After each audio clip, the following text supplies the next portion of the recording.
Assalamualaikum warahmatullahi wabarakatuh. Kembali lagi dengan saya Muhammad Guntur.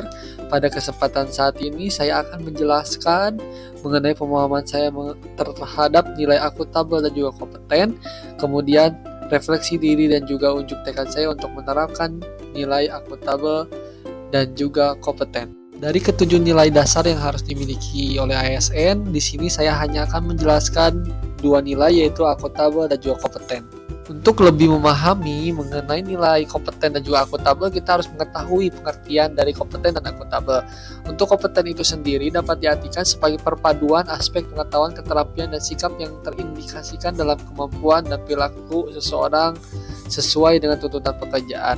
Jadi kompetensi itu sendiri lebih mengarah pada kemampuan pribadi seseorang, di mana aspek yang bersangkutan itu ada tiga. Yang pertama itu aspek kemampuan pengetahuan, keterampilan, dan juga sikap. Kemudian untuk akuntabel itu sendiri yaitu kewajiban untuk mempertanggungjawabkan segala tindakan dan tanduknya sebagai pelayan publik kepada atasan, lembaga pembina, dan lebih luasnya kepada publik. Ini pengertian akuntabel dengan konteks diri kita sebagai ASN. Setelah kita mengetahui pengertian dari kompeten dan juga akuntabel, kita harus mengetahui sebenarnya perilaku seperti apa yang menggambarkan diri kita telah melaksanakan sikap akuntabel dan juga kompeten.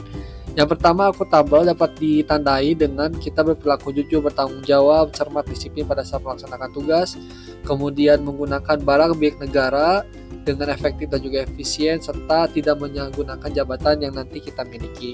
Kemudian untuk kompeten itu sendiri ditandai dengan sikap kita senantiasa ingin meningkatkan kompetensi, kemudian membantu orang lain untuk belajar dan juga melaksanakan tugas dengan sebaik mungkin. Untuk lebih mendalam lagi, di sini saya akan memaparkan mengenai 3 poin. Yang pertama, aspek akuntabel, tingkat akuntabel, dan juga jenis kompetensi.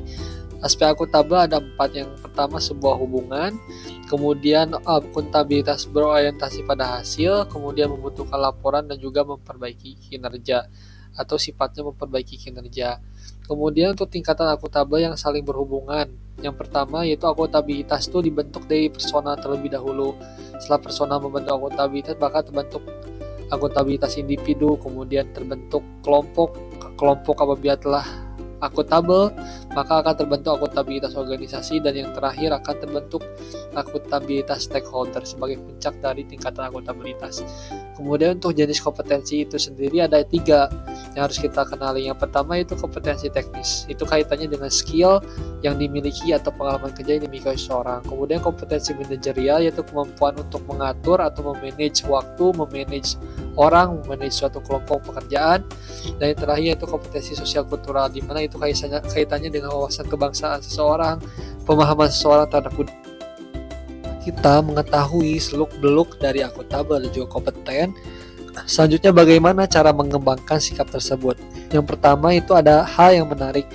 Salah satu cara untuk mengembangkan akuntabel yaitu bisa dilaksanakan dengan cara kita membuat sebuah rangkaian framework akuntabilitas.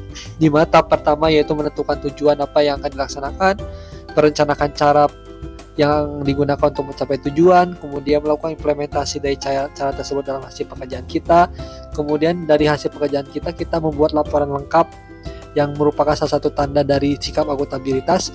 Dan yang terakhir mengevaluasi dan juga melakukan perbaikan terhadap hasil kinerja kita, dan kita ulang lagi dari awal untuk menentukan tujuan awal atau tujuan yang telah kita perbaiki selanjutnya. Untuk selanjutnya yaitu mengenai mengembangkan sikap kompeten, ada 3. Yang pertama yaitu aktif meningkatkan kompetensi, kemudian membantu orang lain belajar, dan juga dengan melaksanakan tugas sebaik mungkin. Untuk refleksi diri saya telah melaksanakan sikap akuntabel dan juga kompeten.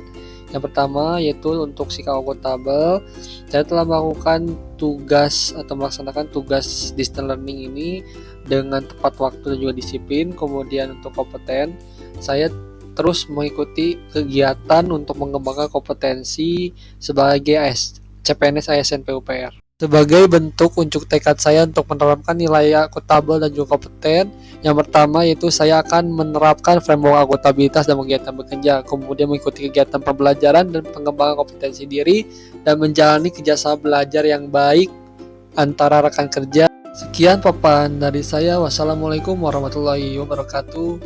PUPR sigap membangun negeri.